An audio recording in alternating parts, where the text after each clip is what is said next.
Has not been my friend today, so we'll try this again and see if it works. These are the perfect paragraph notes. This is Stop Me If You've Heard This Before. I am Mr. Dunn. This is a series of instructional videos for my English 2 class. Let's see if we can get through these notes. Have something out to write with or type on as you watch me. Pause me to write down those notes or type those out. And as we go through, there'll be a couple of things that you definitely want to make note of for down the line, okay? What you see here is a bunch of shapes, but really those shapes are indicative of your essay, or an essay that you would write for an English class, or another class, I suppose. What I'm trying to represent here with these shapes, though, are the three parts of that essay: the intro, the body, and the conclusion. Notice how the intro and the conclusion are both triangles, right? They both look like mirror images of one another. That's because we want them to function in that way. We want them to have similar information. The body paragraph, that's where that meat comes in, right? And that's going to look similar no matter if we're in the first or third body paragraph, especially as far as the structure of that paragraph is concerned. Let me show you what I mean by that. When we're thinking about paragraphs, body paragraphs, we're thinking about a specific organizational structure.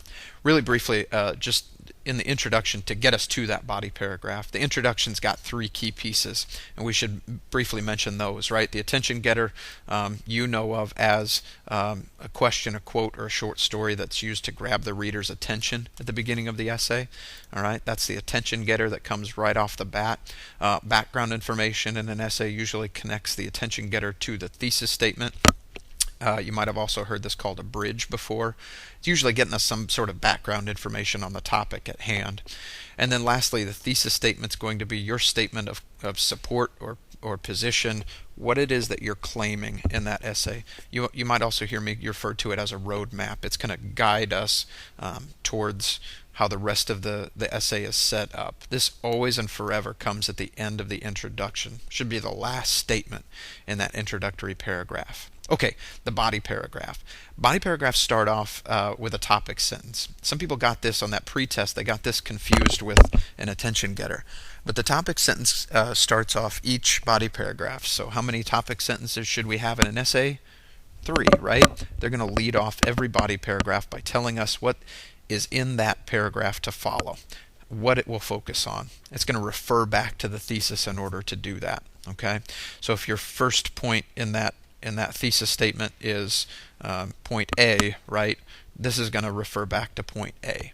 Okay, now what we've been talking about. We've been talking about concrete details this week, but you didn't even know it because we've been calling them quotes. Okay, in essays, though, we'll refer to those as concrete details, and those are ideas that support, extend, or further your point, the main point of the paragraph. They're helping you prove your point. Okay, concrete details involve 3 of those things that we talked about earlier this week. They involve the context, who said it, who they are, why they're important, why we care.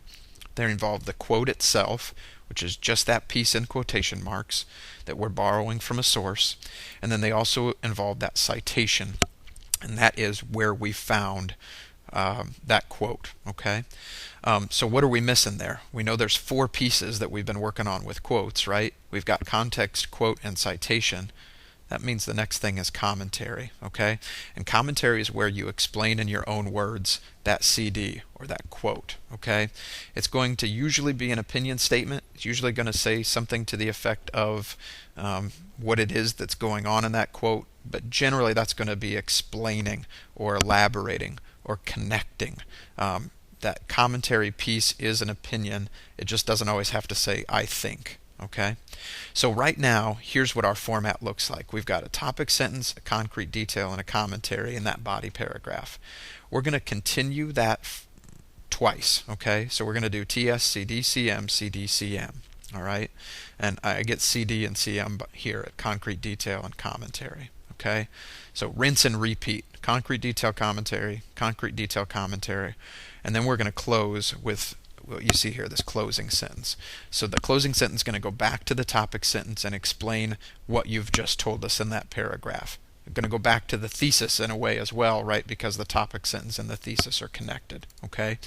So when we're talking about perfect body paragraph format, it's this little formula right here.